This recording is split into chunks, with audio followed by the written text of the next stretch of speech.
په افغانستان کې د انټرنیټ له بندیدو وروسته په کرکټ هم د بندیدو خبر خپور شوی. د اسلامي امارت د واکمنۍ د لوی مشر په افغانستان کې د کرکټ په لوبو او په ملي لوبډیلی د بندیز خبر رسنی شوی. او لکه څنګه چې تاسو ته معلومه ده چې کرکټ د افغانانو د خوښې لوبه ده. پوره راپور را سره په ویډیو کې تر پایه وګورئ.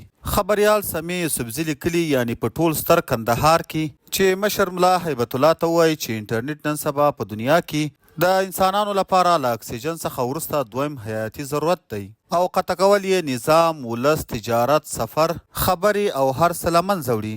طالبان د ځانمرګو په زور راغلي او نن یې په خپل نظام ستر ځانمرګی برید وکړ. نوموړي لیکلي له انټرنیټ څخه وروسته بل ټکان ته ځانونه او ذهنونه چمتو کړئ. لکه څنګه چې ګورئ افغانان نن سبا په کرکټ ډیر زیات مین دي. ډیر ژر به ملا هیبت الله کرکټ هم د لغویاتو او فضولیاتو په لیست کې ور اضافه او د هیواد په ټولو لوبغالو کې به جهادي مدرسې جوړې کړي. درنو لیدونکو، تاسو یې په اړه څه نظر لرئ؟ آیا په افغانستان کې د انټرنیټ څخه وروسته کرکټ به هم بند شي؟ خپل نظر مو راسره په کمنټ کې خامخا شریک کړئ او د نورو داسې تازه او معلوماتي ویډیوګانو دپاره پښتون ټایم یوټیوب چینل همدا اوس سبسکرایب کړئ.